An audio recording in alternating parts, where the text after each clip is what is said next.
site. Daryl, I just see his dog was good, by the way. And I'm the Reverend Daryl Gray. I mean, yeah, we're on site, but I'll tell you the site that we're seeing, the remnants of a tornado, the disaster that's in the community. Pruitt, I'm telling you, I think it was a great idea coming out here and telling people actually what we're seeing and what we're experiencing. Yeah, we're gonna be out here. Now that this site, but several sites over the next couple of months, even all the way up to July, we're going to be out, ladies and gentlemen, we're going to be out broadcasting from time to time on site so that you will have as much of a view as we do of what things look like and how they change, if they change. If they change. Yeah. Because there's a lot of promises being made. Yeah, and you know what? I think that Dr. Bowie said something. Lyndon Bowie. He's the chair of the Red Cross Spirit of St. Louis Task Force, and he said that he believes that St. Louis is in store for a renaissance. Well, before we bring in our guests, I'm gonna have you introduce it. But since you brought up the spirit, and he didn't talk about the heart, ladies and gentlemen, because see, there's the spirit and the heart. We're gonna talk about that too. And the Red Cross is at the center of it. So before you bring our guests in, explain what you meant by the spirit, and definitely talk about the heart. Well, there are two task forces that have been created in the aftermath of the tornado, created in collaboration with the Red Cross and the city of St. Louis. And the Spirit of St. Louis is the task force that is comprised of religious leaders, faith communities, working to develop hubs, working to develop distribution centers. And the heart of St. Louis is comprised of nonprofit organizations, secular organizations, many of them like Action St. Louis, Urban League, who have really been putting in the work. They've been in O'Fallon Park. They've been doing distribution. They've been doing volunteer work. So we've got these two task forces that are working. We're hoping that they're doing their individual thing. We're going to be doing our collective thing. But I think that our guests will be in a better position to talk about the expectation of these two task forces and how they fit in to the recovery goals of the Red Cross and the city of St. Louis. So you want me to me to bring her in? Listen, ladies and gentlemen, I tell you, out of this disaster, our brightest stars shine. And what we've experienced is one of our brightest stars in the St. Louis community, the executive director of the American Red Cross St. Louis region, Miss LaKricia Cox. And LaKricia, I was very serious about this. We are excited. We are encouraged and inspired by your leadership, your commitment, the work that you have done, and so we welcome you to Point Black. Thank you so much for having me. So, Pruitt, what? You do it this way. We'll do it this way. Listen, all of our lives and the lives of our listeners have from time to time look on the news, see disaster, see the Red Cross. Mm-hmm. Look at the news and see a fire that's happened somewhere. See the Red Cross. Look in here and see the Red Cross. And I know they had just said in their mind, okay, I know it's the Red Cross. I know they do disaster stuff, but what do they do? Yeah. And what are they doing in St. Louis right now based on with the tornado disaster? What you want to jump into that? Yes, absolutely. So what people see and how we respond to disaster is we respond first by meeting immediate needs. And that includes our shelters. And a lot of times people are like, why do you go to shelters? And one of the good things about our shelter programs is that our number one response, if you don't have a place to live or for some reason you can't stay in your home throughout the duration of the day, we provide those immediate shelter locations. And so we have them displaced right now throughout the city. And they're not at capacity. We're continuing to open more and more shelters right now. And so one of the first shelter locations that we opened was with Friendly Temple. Right. That one is still open. We have also opened up another shelter location at Refresh Community Church. Mm-hmm. and we've opened up additional shelter locations at, there's Peter and Paul. Right. We have one there. We also opened up a newer shelter location that many folks don't know about. I just visited yesterday, and that is with the Urban League in the right off of Grand Avenue in that area. And then we have one other shelter location that's in Ferguson, Missouri, Right. and on Elizabeth Avenue. So we're continuing to respond and meet to the needs of the community. We're trying our hardest to really get closer to the location where we've been impacted. We had some troubles doing that initially because so many buildings were without power, or they had some things that prevented us from getting closer to community. And so now we're focusing on opening up shelter locations that are closer to the communities that are impacted. And that's what I understand, Pruitt, too. I mean, the first part is rescue. You got rescue, you got relief, you got recovery, and there might be some more R's in there somewhere. But the shelter part, as you put it, Pruitt, I think most of the folk understand that as part of the Red Cross, what you provide, the services of the Red Cross.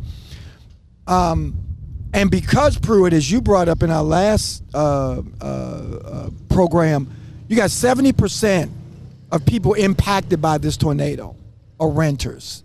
Yeah. But, Pruitt, what I'm also seeing that a lot of people in the shelters, are they the former renters? Are they the former homeowners whose homes have been destroyed or damaged to that point? Or is it a combination of all of the above, also to include people who may have already been homeless or unhoused, rather?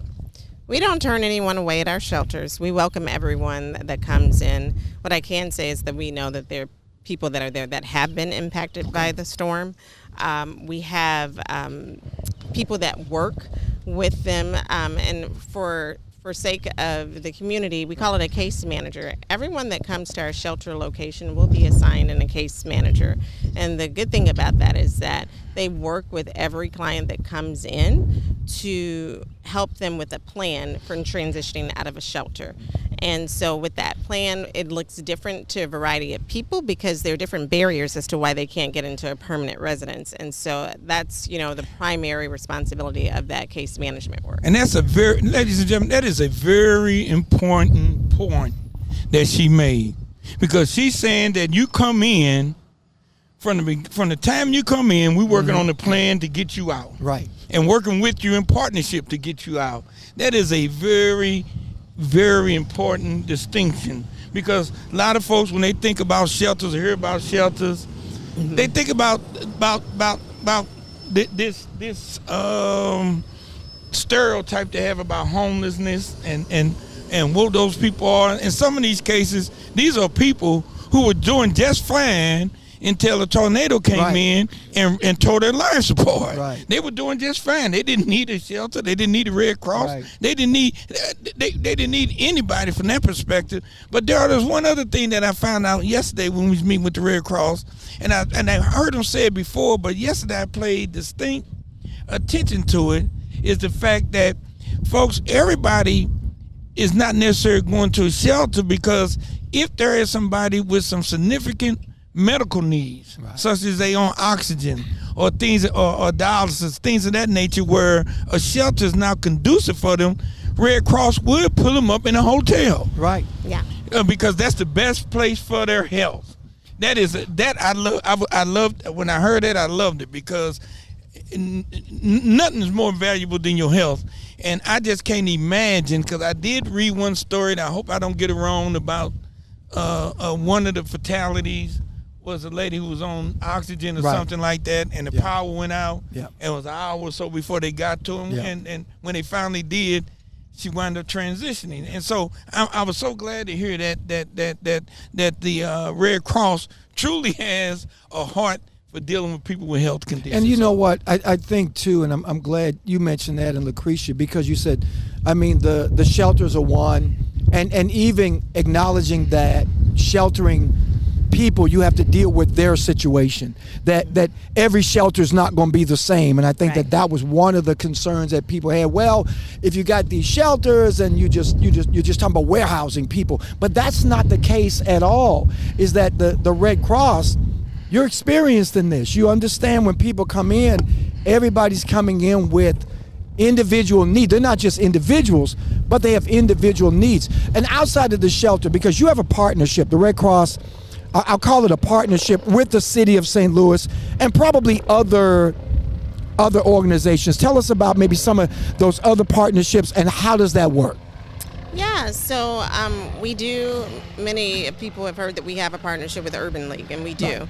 And so they really work to put people up in places. And so we're still working with them and giving them our case managers as well. So if you receive a hotel voucher for them, we want to ensure that all the people that have been displaced, if at all possible, they can receive a transition plan to get out of those locations.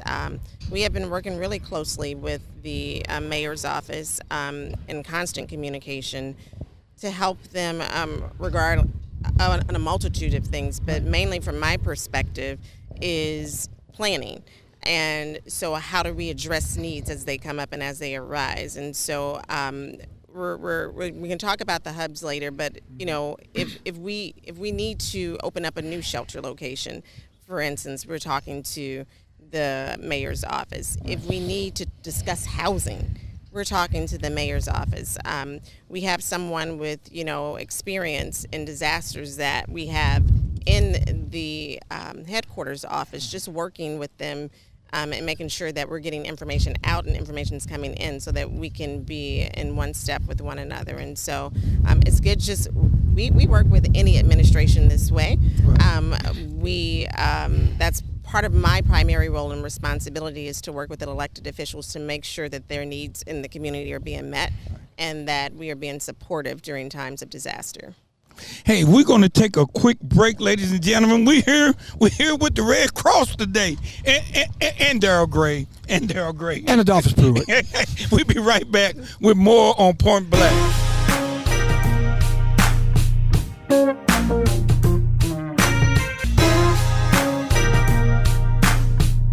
And we are back, and we're still black. We're still black.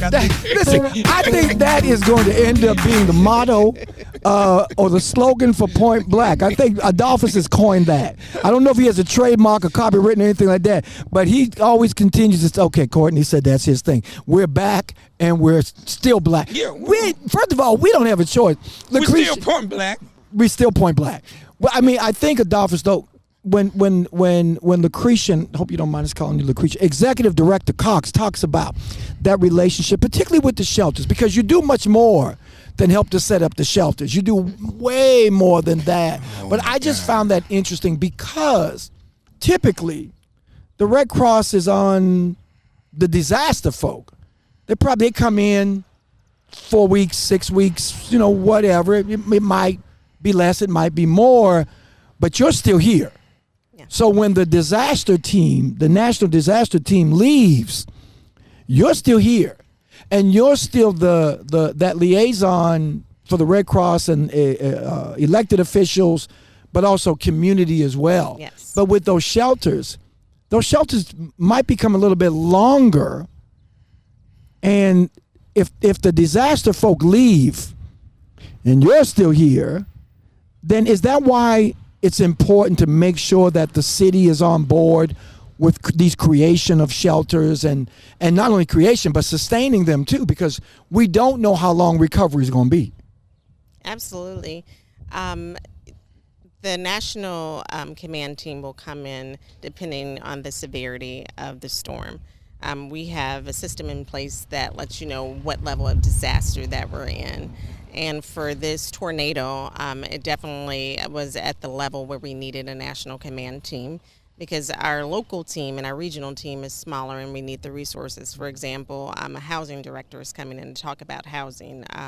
So we know the unique situation of this particular tornado is one that will not be a quick fix. Right. It's a long term, and so therefore what we're trying to do is set up our community for success for just more long-term solutions, but also meeting those immediate needs. You know what, ladies and gentlemen?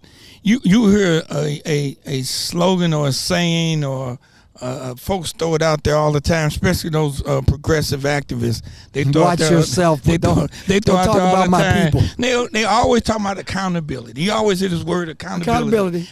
Well, ladies and gentlemen, just so you know, we had a chance to sit in the war room of the Red Cross yesterday. Yeah.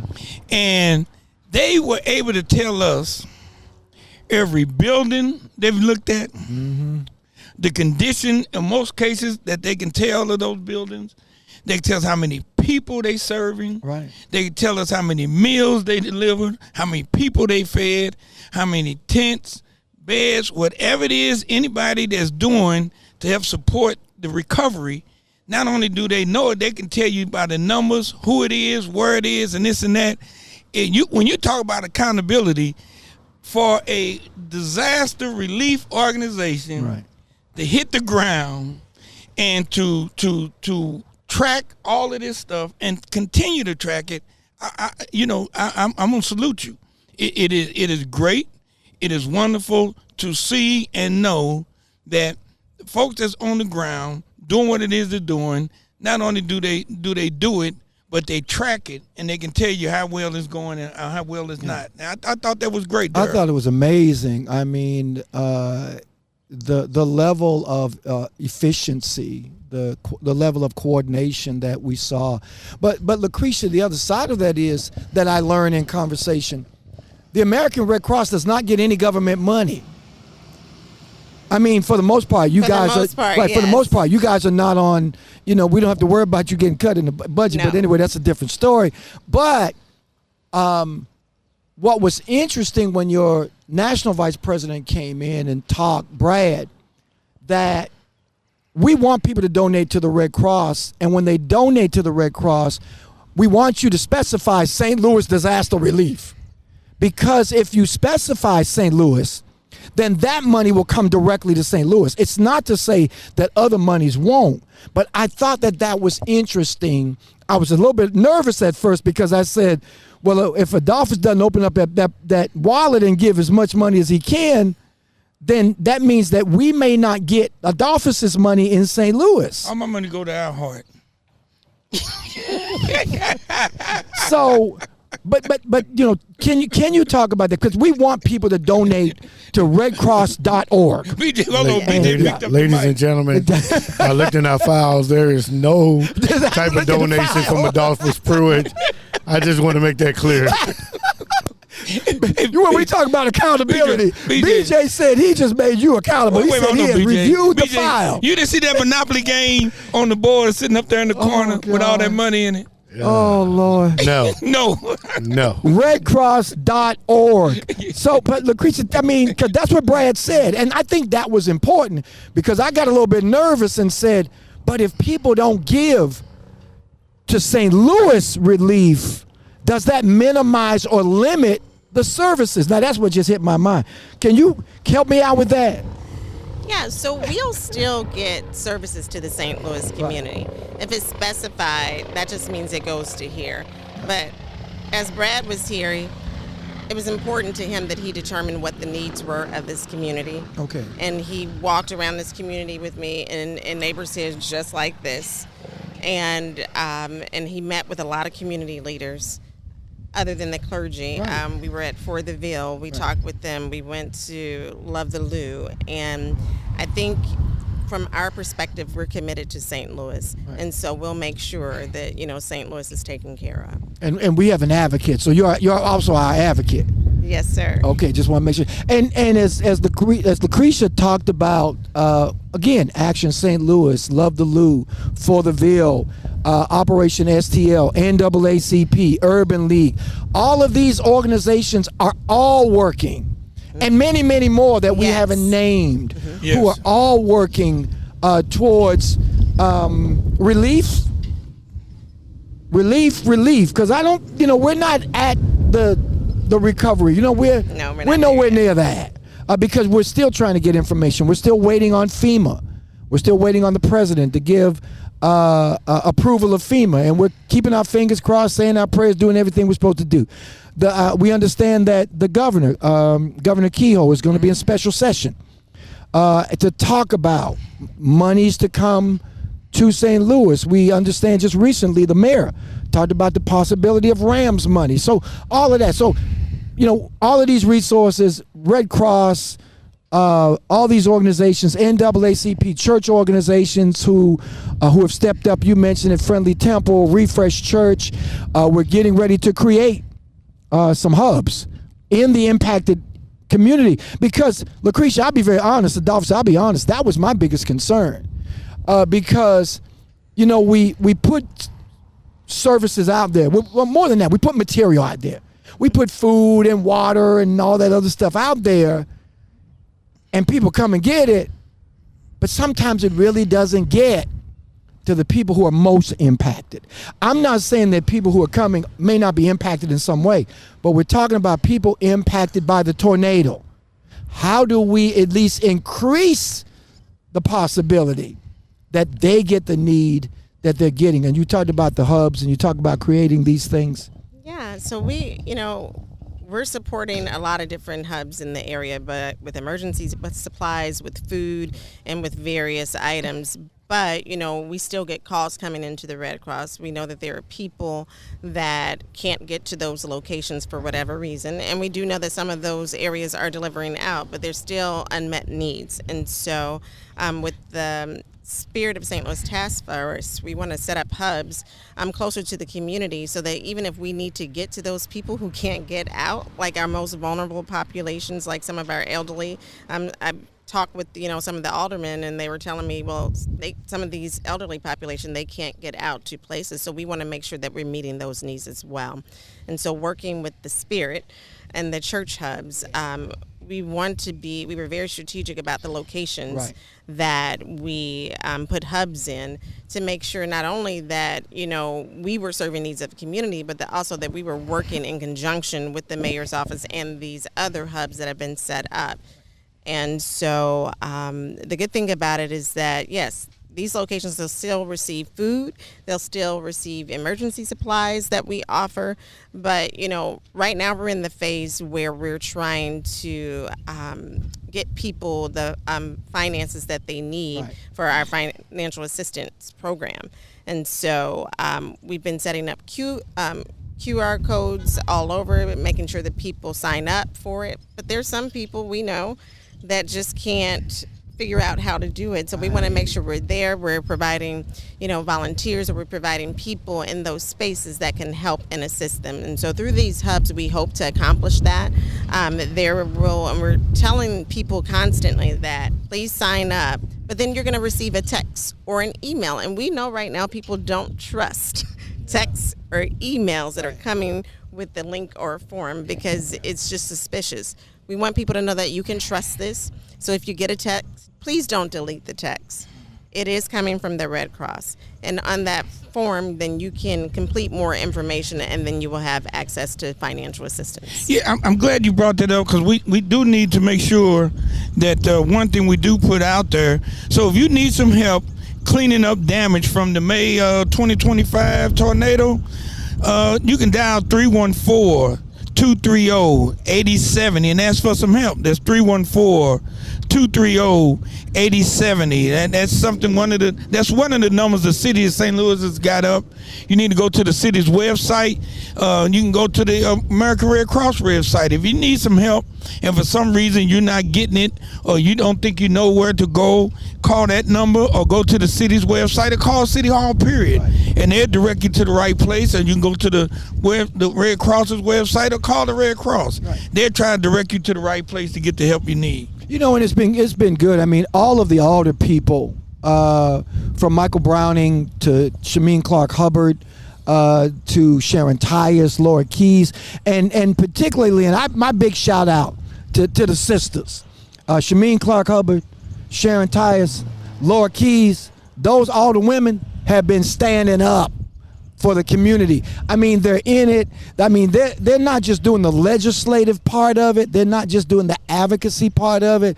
I mean, they're in there. They're loading trucks. They're carrying water. They're doing it all. And so I just wanted, a big shout out to them. I think they're doing a good job, because as Adolphus talks about who should you contact, well, all the people are right there. And those altar people have relationships with the Red Cross. They have relationship, as you said, office with the NAACP, with the churches.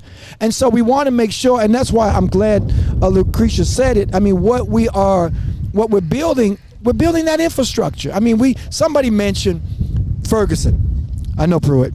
It might have been a progressive who said it. Probably. That, well, during Ferguson, a lot of the national organizations came in. They did their 15 minutes, and then they left. And they did not create an infrastructure. And that was true, which is why I came back from SCLC, because we were part of the problem. I disagree with that. You had Forward through Ferguson. You had a lot of things. You had the task force. No, I'm not talking about that. I agree with you. I'm saying like the national organizations. I'm not talking about nothing was created. Yeah. I'm not saying that, Pruitt, because you're right. Yeah. There were things that came out of Ferguson. Can anything good come out of Nazareth? Of course it can. So I'm not saying that. So you're right about that. See, but I understand what was said. Well, I guess what I'm getting at is this. You know, Ferguson and the tornado in St. Louis, to me, that's apples and oranges. Okay. Apples and oranges. But it's still fruit. Mike Brown, unfortunately, lost his life. Actually, it's apples and chicken. Apples and chicken. I even more than that. Oh my goodness! Yeah, no, I'm very serious. Come on, so I don't like.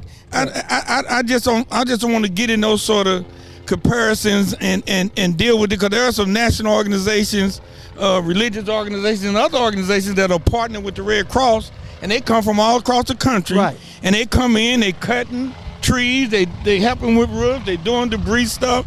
So, but the thing I want to ask. Director Cox, how did you get involved in this? You know, I mean, if people look for, people gonna go get a job and work somewhere. Yeah. And for ladies and gentlemen, my thought process has never been I'm gonna go work for the Red Cross. Yeah. Well, I never thought about. I'm not gonna tell you no lie. I would thought that there were them other people over there. I ain't gonna lie. Yeah. So when you Pruitt's right. How did that happen? Yeah. Yeah. And she's AKA, by the way, ladies and gentlemen. Inquiry minds want to know. Yeah. So, I mean, I as I told you in our first clergy meeting, this is a calling. I have a heart to serve community, and I have worked for various nonprofits. A long time ago, when I graduated college, I wanted to work for the Red Cross because of the mission many years ago. Kind of passed, and this opportunity came up, and I just said yes. And so I knew something. I felt like something. It was going to be some purpose behind it. I had no idea it was going to be this. And so now that it is here, I'm no stranger to working in community. I love community. I love St. Louis. And I just love building community around times like this. In the Red Cross, and as we want to focus on building resiliency. And so an example of this partnership with Spirit, this is building resiliency in our communities. We already had it. We see people and worked with people just in the neighborhood organizations like Shelley at Save a Lot, you know, where we're constantly trying to make sure her needs are met. But to collaborate efficiently with other organizations and with other faith-based partners, I think really just gives us the type of impact that we can have, and I'm looking forward to continuing those partnerships. And Pruitt and I, ladies and gentlemen, Pruitt and I will disagree sometimes, but we always circle back around. I think for me, my comment is this: what I've seen with the Red Cross in this case, in this instance, is them helping us to create a foundation that will allow us to build from. And we're seeing it in real time. And you're right, apples and oranges, apples and chicken, I would agree with that. But my point was and is how impressed I am and encouraged I am as a member of the clergy, working with clergy organizations, to see a Red Cross come in with the, as you said, with the level of expertise and history that it has, saying, listen, we're going to help you with that foundation, so that, like you said, so that you're able to sustain. Because the reality is, the Red Cross will be here, but won't be in the same capacity 6 weeks from now. Yeah, exactly. So you're right. So Exactly. you're absolutely right about that. So that's what I'm glad about. I'm glad that you're helping us because, I mean, as churches, we got a lot of good brothers and sisters out here who are pastors, you know, leading churches from AME to Kojic to CME to Baptist, you name it, United Methodist, you name it. But a lot of our churches, or a lot of our pastors are what I call stay-at-home pastors. What we're getting through our collaboration with the Red Cross is a template.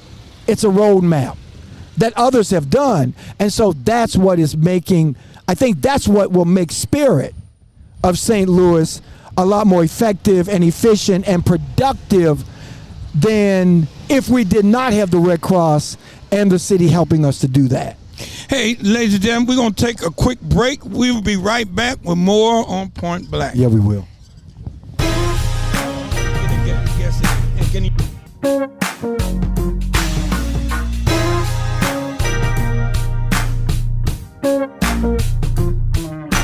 And we are back.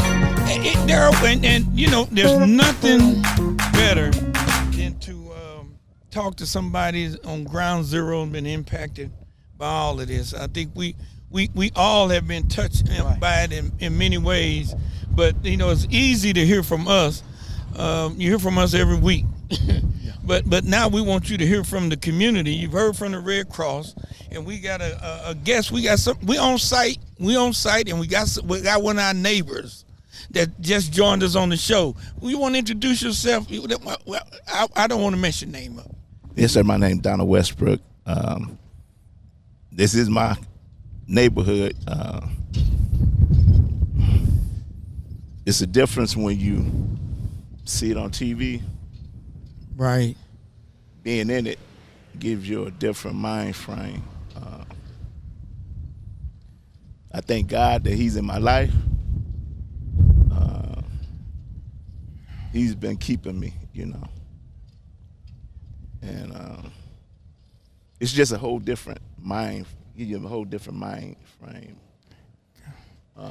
I used to see it on TV, but you could turn the TV off. But when you in it, every morning I come out, I had to sit and just take it in because it still don't seem real. How are your neighbors doing? Everybody's holding on.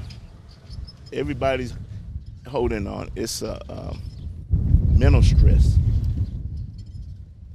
It's a mental stress because when you in this,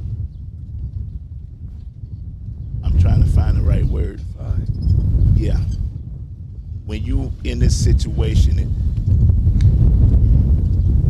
it's hard. It's hard because it's not normal. It's not normal. And that's what the neighbor's looking for, to get back to being normal. Got it. So we just trying to hold on. And like I said, I thank God that He's in my life because He's keeping me. Or I don't, you know. This is something different. This is something way different. Have you know, as you talk about community, and you know we've seen each other, but yes, as you come around, as you look at it, hope. When you talk about God, as you talk to people, what do they see hope looking like? When you say, when you use the word normal, but moving forward, what are there any expectations? Are people talking about what tomorrow might look like? Is there, out of this tragedy, is there a sense of hopefulness? And if so, what does that look like? What does that sound like? It's going to take time. Okay. And I learned, God showed me to be patient. It's not going to be a light on, light off switch thing. Because of the devastation, it's going to take time to rebuild and go through the process. So we just got to be patient and keep our faith and hold on to God's hand. But I see it can be done, but it's just going to take time. It's going to take time. So, what's your feel for whether your neighbors are going to stay, or they ready to throw in the towel and give up? I mean, what feel are you getting from your neighbors as relates to being here and staying here in the city?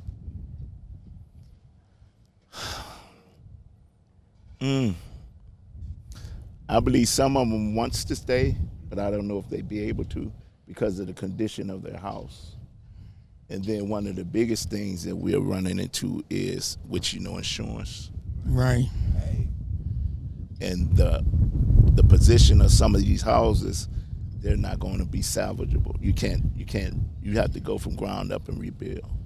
And any of the neighbors that had insurance, that didn't have insurance, do you know, not to put them on the spot, but do you know if any of them applied for some insurance and was turned down, or their stuff was canceled? Any feel? I don't know. You don't need, because we've been taking a look at that. But yes, I think the city is trying to do their best to come up with resources and stuff to help some of these neighbors rebuild. And I must say this, which kind of touched my heart. When this did happen, the people came out.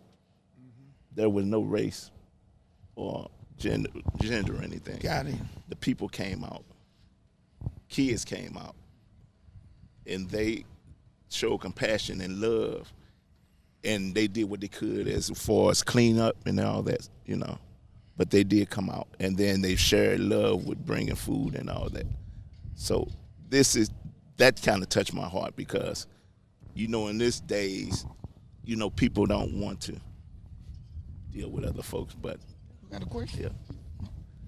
Yeah. No, I mean, first of all, I want to say thank you for for sharing with us and for sharing with our audience.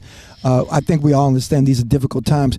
If somebody said, listen, you've got 30 seconds to speak to the powers that be, what do you want to say to people who can make a difference? Because they're going to be listening. They're going to be listening to this show. What do you want to say? This is your neighborhood. You've been devastated by this. What do you want to say to the people who are listening that can make a difference?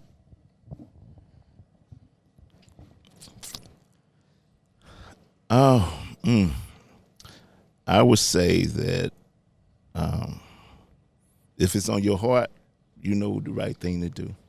I heard that. If it's on your heart, you know the right thing to do. Because one thing about this devastation isn't prejudice. It can happen to anyone. Wow. Right. And matter of fact, it has. The one unique thing about this tornado, it crossed through all spectrums of the of economic spectrum. It hit the Clayton, Brentwood, right. Central West End. It didn't just hit here. You're right. It traveled. Right. And it affected some of everybody. And it was interesting because somebody, and I think it might have been you, LaKricia, said that regardless of the community that the tornado hit and the ability of the community to recover quicker or not, that everybody experienced the hurt and the pain. So it was equal. I mean, people, everybody, human. I think you shared that with us. And I think that is important. People need to understand that, yes, there are communities that, from an economic point of view, were impacted. We use words like disproportionately. But the reality is that grief is grief, and pain is pain, and loss is loss. Hurt is hurt. I could live in a mansion, Pruitt, and my mansion could be destroyed, or I could live where I live and it could be destroyed. Right. But the memories within inside that place, the things that I deem invaluable, has nothing to do with bricks and mortar. Right. That's good. Wow. Yes, sir. Got it. Brother Westbrook, I want to say this. I am so glad to hear the words that you've been sharing with us on the show today. You have truly put a perspective and demeanor on all of this that we think everybody should have, and especially telling folks to do what's in their heart, because at the end of the day, I don't care how bad a person is, if they actually follow their heart, you see the goodness that come out. Right. Christ didn't put all bad in anybody. That's right. Listen, I think there's good in everybody. I want to thank Ms. LaKricia Cox, the executive director of the American Red Cross St. Louis region, for being here with us today and for showing extraordinary leadership and grace and poise in the midst of disaster and making sure that people's needs are met. So thank you very much for being here today. Remember, if you want to donate to the Red Cross, you can just go online, www.redcross.org, or find out where the local chapter is. I think is that it for us for today? Do we have some more time that Pruitt can still go ahead? No, BJ want us to wrap up, and BJ, and we want to thank iHeart and BJ for coming out here on site with us. They had to bring the studio to the hood. All right. And matter of fact, BJ, I think we're gonna leave it in the hood. BJ said no. Ladies and gentlemen, said BJ no. said every time you come to the studio, you bring the hood, but that's all right. I'll just tell you what I heard. So BJ, since we can't leave it, I guess we go ahead and wrap up. Since we can't leave it, ladies and gentlemen, we'll see you next week on Point Black.